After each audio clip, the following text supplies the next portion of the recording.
Hey, dirtbag! Yo! Dirtbag! Hey, dirtbag! What the hell do you want? Just checking you got a handle on your new name.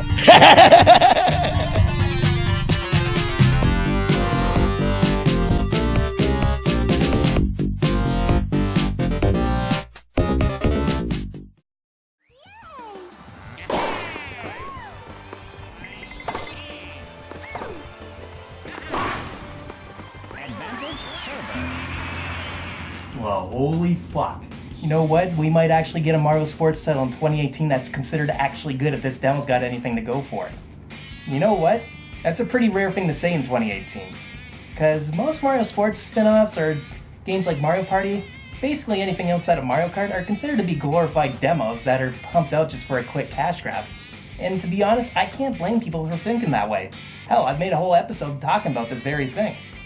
And the reason why is, well, these games right here. The Gamecube era for Mario Sports titles showed that these games don't have to be a sports simulator with a Mario coat of paint on it. They could be great games that not only stand on their own 2 feet, but also set the standards for what a party sports title should be like. There's a reason why Nintendo still makes these spin-offs. So I figured since I talked about the newer games and why they don't understand what makes the series so great in the first place, why not talk about the games in the series that are held in such high regard? So, just a quick little update first. I'm not going to be talking about Power Tennis. Why? Because I've talked about it enough in other episodes, and I don't need this to be another 30-minute episode. I don't want to get to that point, so let's get on with it. I think most of us can agree, when it comes to Mario sports titles, the best they ever were was during the GameCube era. Agreed? No? Well, I'll respect your opinion, even though I think it's dumb and some other bad words that I can't say right now. But for me personally, you can't do much better than them at the time of making this video. And it all started with Mario Golf Toadstool Tour, a follow-up to the N64 game that, as far as I'm concerned, took just about everything that game did and did it better. I mean like a lot better. In terms of gameplay, it's pretty much a one-for-one of the N64 version. Choose your character, your mode, your course, and then start swinging. The main difference is, everything feels a bit more refined here. There's not many times or at all where I feel like if I hit a bunker or got a water hazard, it was the game's fault. In fact, no, I just totally fucked up my shot. Although I will admit it can get a little tricky when you're putting at first. Mainly cause it'll tell you the distance of how far the hole is from you, but it doesn't count towards any incline or downcline. Now granted, it's a common sense thing when you really think about it, but I know I'm not the only one who fell for this at first. I think this is where the one big con about this game would have helped with that, and that is the lack of a returning mini-golf mode. I just don't get it, just why? Why wouldn't you bring this back? I mean, sure, it's nowhere near as deep as the main gameplay, but it's a perfect way to let newcomers wet their feet a bit. You get a feel of this game's mechanics without it completely kicking your ass at first. To me, it was the perfect mode for newcomers, and it was pretty sad to find out that it didn't return in Toadstool Tour. It's not the end of the world, but I was kinda disappointed to see it not return, as I remember having a lot of fun with that mode. Thankfully though, everything else that was worth coming back did. Speaking of modes, let's get through the main ones real quick. First is Tournament, and there's not a lot to say here. Pick a course and try to get the best score possible in place first. If you win, then you unlock more courses. One of the incentives of this mode is the medals that you can unlock based on how well you do, which range from birdie all the way to hole-in-one. They're not required, but getting at least 50 birdie medals will unlock a new character. And to be honest, it feels good to see that medal counter pick up and acknowledge your skill. Next is Ring Shot. Here you basically try to collect all the rings on each course while still making par. It's not a bad mode and pretty much a staple for the golf series, but outside of unlocking one of the characters, I don't bother with it too much. It's a nice distraction, but that's about it for me. Speed Golf, basically a time trial version to get the ball in the hole as quickly as possible, which, looking back, this mode is pretty fucking stupid if you ask me. The idea of golf games is to take your time and plan accordingly, not rush the damn thing, so that's counterproductive. I mean, if you like it, then good for you. I'm sure there's plenty of people who speedrun this game, but that ain't my idea of fun for a golf game. There's also training in other modes like Coin Shoot, but I'll be here forever talking about it, so let's talk about the roster for a bit. Character rosters in games in many cases usually aren't balanced well. A lot of the time it leads to a few characters that'll steamroll the other choices, and if you're playing online or you're highly competitive, it ends up being pretty limited. It's even worse when they include godlike characters like Supersonic and Sonic R or Wesker Stars in Resident Evil 5, where it's not even hiding its advantages. Here though, it's got an amazing balance where everyone is viable in their own way since the roster is based around player experience. I mean, obviously there's certain characters that are better than others, but it's designed to be based around skill. Are you new to the series and still need to learn? Well then Luigi would be a great choice since he has more control over his swings at a sacrifice for power. And vice versa for the stronger characters like Mario, DK, and Bowser who hit the ball harder, but you have more chances to screw up your shot. I love this approach since there's no bad character and for the most part allows everyone at all skill levels to potentially do well. That's not a very common thing to say about a game's roster. Also, thank God for bringing back compliments and taunts. That was such a cool feature for Mario Golf 64, and oh my, did they up the ante with these guys being total fucking dickheads.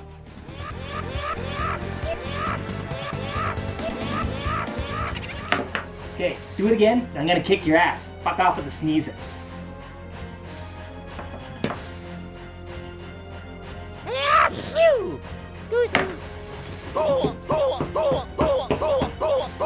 One of the last things I want to touch on before I move on to the next game is I want to talk about the one-on-one mode. This is one of the returning modes for Mario Golf 64, and I'd say it's pretty much the de facto main single-player mode as it's where you unlock majority of the stuff most players will care about, aka the characters in N64, or star characters in this game. I've gone back and forth on which version of this mode I prefer more, and I think I have to give the edge to the Gamecube version just by a little bit. At first, I figured unlocking characters over star versions of characters you already have was easily going to make the N64 approach the better version of this mode. I mean, I can't be the only one who feels unlocking a new character to play as is one of the most rewarding and feel-good feelings when playing a game. Like straight up, as weird as it might sound, and I've mentioned this before, I'm someone who restarted Smash Bros. Brawl dozens of times just to relive that feel-good moment of unlocking characters. So you'd think this would be an open and shut case. But then I remember each new character that you go up against hits harder than anyone you have access to, so you're at a disadvantage. For some, that's not a bad thing at all. In fact, I'm sure veterans of golf games would view it as a good challenge. And with my experience with the series, I'd feel this way too. But then I remember when I first rented this game as a kid, and I had absolutely no idea how to play properly. Luigi might have been one of my favorite characters growing up, but oh my god did I fucking despise him in this game. If you didn't know what the hell you were doing, this mode can be brutal. Like brutal to the point where it can be off-putting. Especially since you only have access to 4 characters at first, and 2 of them would be these weird human characters that would never be seen again. Thankfully, the development team had enough foresight to have more than 4 characters unlocked for multiplayer modes, but that could have been a deal breaker for a game that's most likely viewed as an entry point for golf games. Toadstool Tour, on the other hand, uses this mode as a way to unlock star versions of these characters. And while at first it might seem like a step back, for me, I appreciate that it's more approachable. Having access to most characters right from the start automatically makes it feel like it's more of a fair challenge that progresses with each character battle.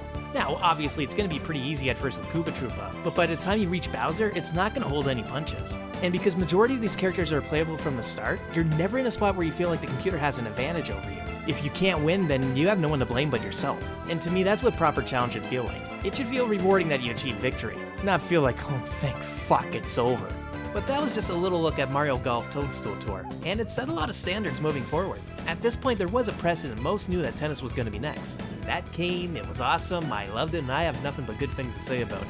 If you want to hear my thoughts on it, then check out my mini review on Power Tennis a little bit later. Now, I guess this is where I say cheap plugger son, because everyone else does this to look funny and seem self-aware. But in reality, the only ones that actually laugh at this are the creators themselves. Totally not doing a meta YouTube thing at all. Nope, The thing was, we didn't know what else was going to come next. If the N64 era was anything to go by, Mario Power Tennis could have been the last one we ever got for the Gamecube. And while that might have been a strong title to end on, I think a lot of people wanted to see what Mario could do next. And that next game was Mario Superstar Baseball. And oh my god, was that game fucking amazing.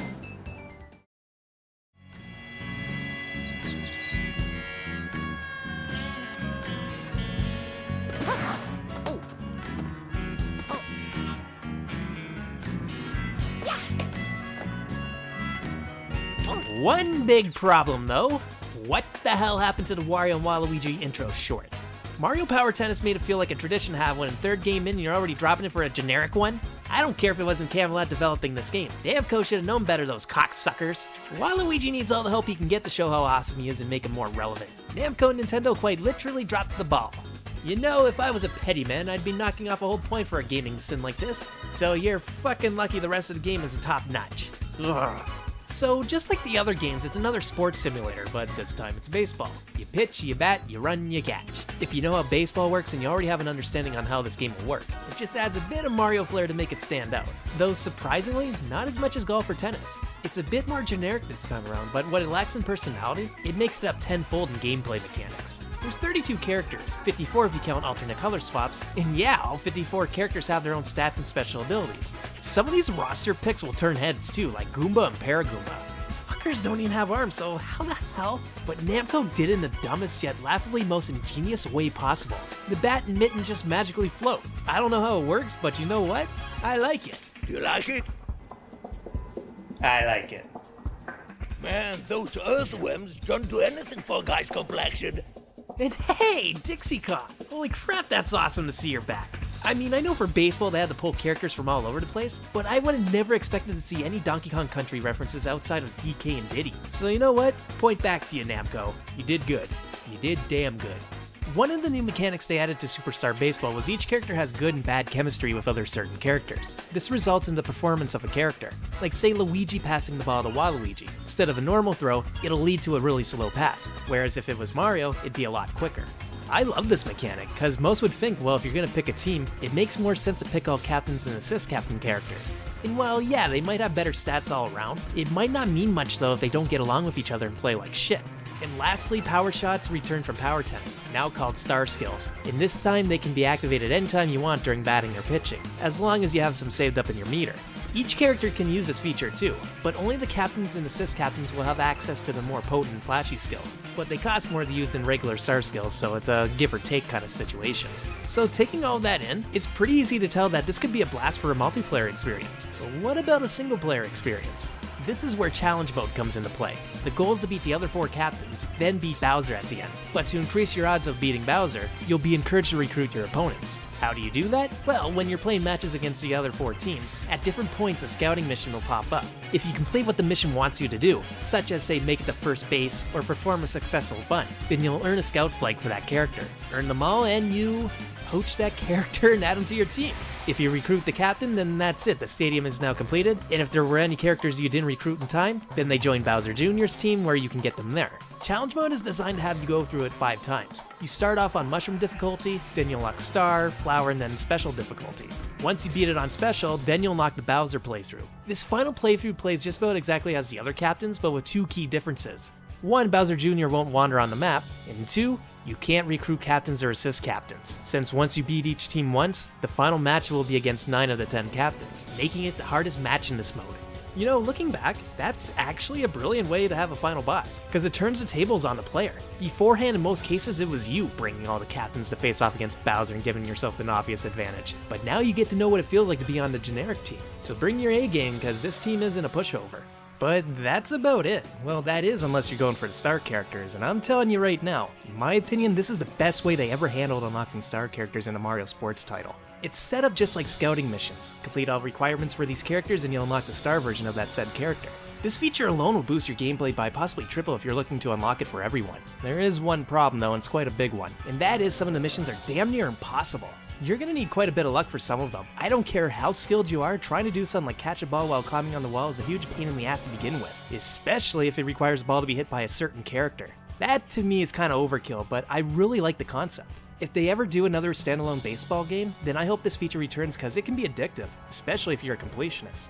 The only other big negative with story mode is, well, it can feel kinda cheap at times. This isn't too bad with batting, but when you're pitching, I swear it feels automated. Sometimes I give a strikeout like it's nothing, and then other times, it doesn't matter what you do, special pitch or a normal one, if the computer wants to hit the ball, then there isn't much you're gonna be able to do about it. Now, to be fair, it'd be boring as hell if you could strike him out every time, but you just get that hint of artificial bullshit sometimes, you know? But really, other than that, this game is a must-have for the Gamecube if you like Mario Sports titles. Now, some may wonder if I'm gonna bring up Sluggers, the 2008 sequel, and no, fuck this game.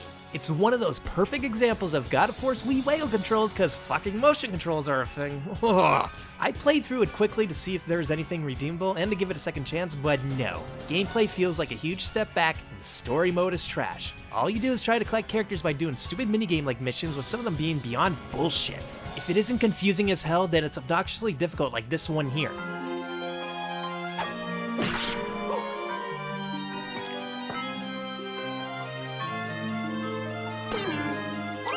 Like, am I stupid or something? Because I don't know what the hell you're supposed to do here. And quite frankly, I'm not wasting the effort to find out. 10 minutes to figure something out on something so minor? Yeah, fuck that, because that's all you do here for the most part. It's boring and somehow frustrating at the same time. I don't get it. I mean, yeah, it's cool they included some new characters like a bunch of the Kongs and even the critters in K. Rool. Like, seriously, someone had a hard-on for Donkey Kong Country at Namco. Plus, how the hell does Sluggers have Dixie and King K. Rool playable, but Smash Bros. Still doesn't? You know, there's something kind of wrong with that picture. But still, the crap it's gonna make you go through to unlock these extra things are not worth it. If you need to play this game, then use a save state and get the characters unlocked that way. You'll save yourself some time and agony. So by 2005, we had Mario Kart, golf, tennis, and now baseball. And pun definitely intended since I'm pointing it out, but Mario is batting 100 with these spin-offs. Hell, you can throw Paper Mario into that list too. But now I wondered, what's next? Football? That could be pretty fun, especially with how deep they went with the roster for baseball. Perhaps basketball? Well, for me, I wouldn't have cared that much since I'm not a big fan of that sport. Or, hockey. Oh, make that happen, Nintendo. Hockey's more brutal gameplay would be perfect for Mario. Well, we didn't get hockey at the time, but we might as well have with how this soccer game turned out. Funny enough, Mario Strikers didn't really interest me as much as the others did at first. I mean, I knew I would enjoy it, but at first glance, it does give off the impression that it's bare bones. Only 8 captains and 4 assist characters, all while playing soccer, which, let's be real, outside of Europe at the time, soccer wasn't as mainstream as it is now in other parts of the world. Hell, one could probably argue that it's still kind of a niche sport to watch in North America. But hey, if Camelot and Namco can make an awesome experience, then surely Next Level Games could too, right? Oh my god.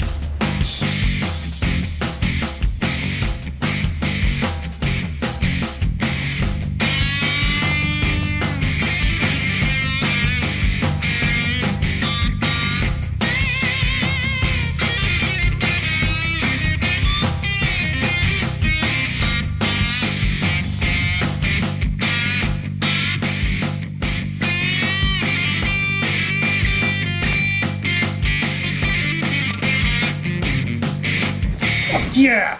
Next Level, you just gave me a gaming erection of the highest degree. Thank you. Seriously, what the hell happened here? This game should have had nothing going for it. An edgy Mario game? Did they not see what happened with Shadow the Hedgehog? It should have been a fucking disaster. But Next Level struck gold here. What it lacked in content, it made up for in pure gameplay and attitude. It's like the polar opposite of Superstar Baseball. And all it is just soccer without penalties, and you can use items like Mario Kart. Like seriously, that's it. Sure, at first glance might seem like it's not that big of a change, but it's a change that makes the Mushroom Kingdom probably the most violent it's ever been. You want to get the ball from your opponent? Well, no need for fancy footwork. Just body check the cocksucker and knock his ass out. Or if you want to be cruel, smash them into the fence and electrocute their ass and watch them squirm in writhe in pain.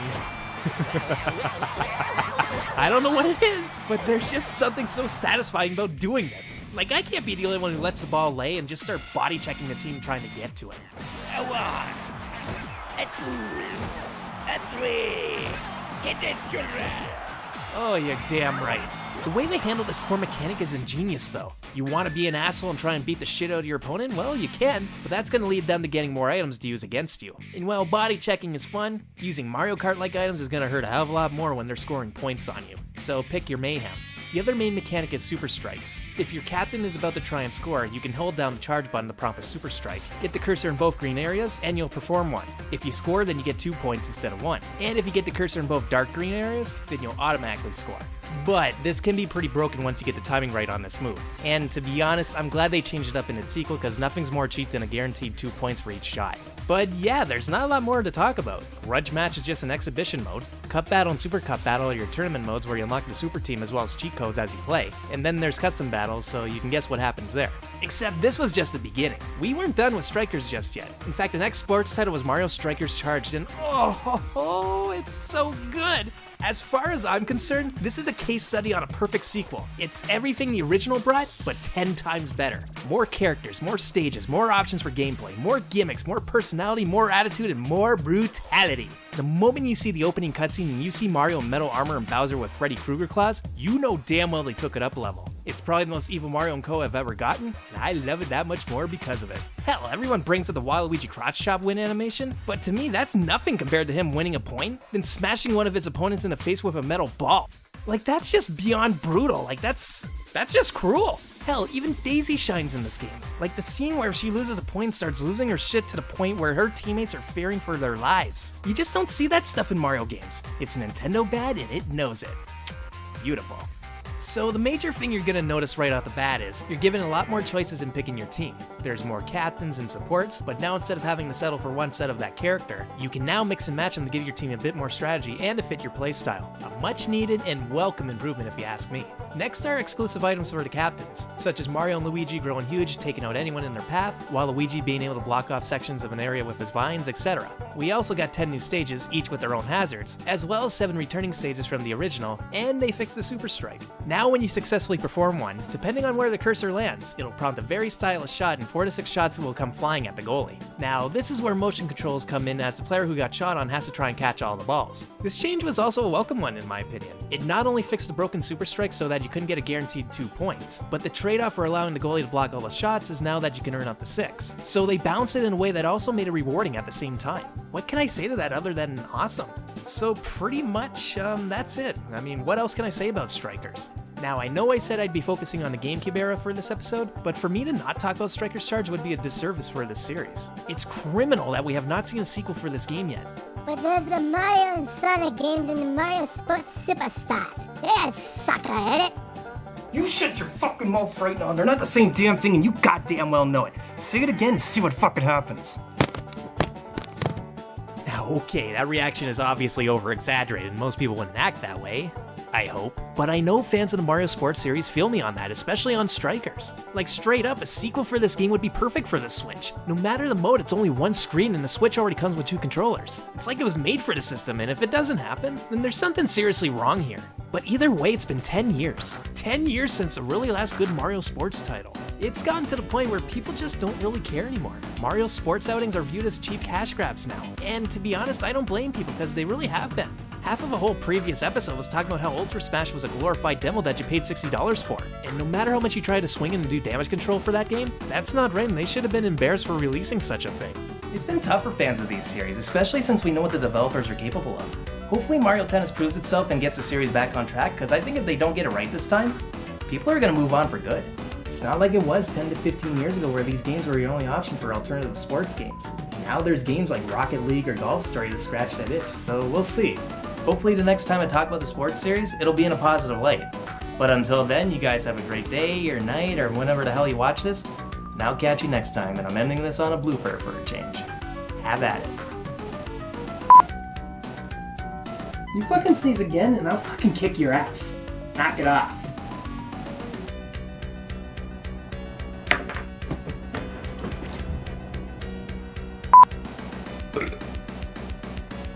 I like it.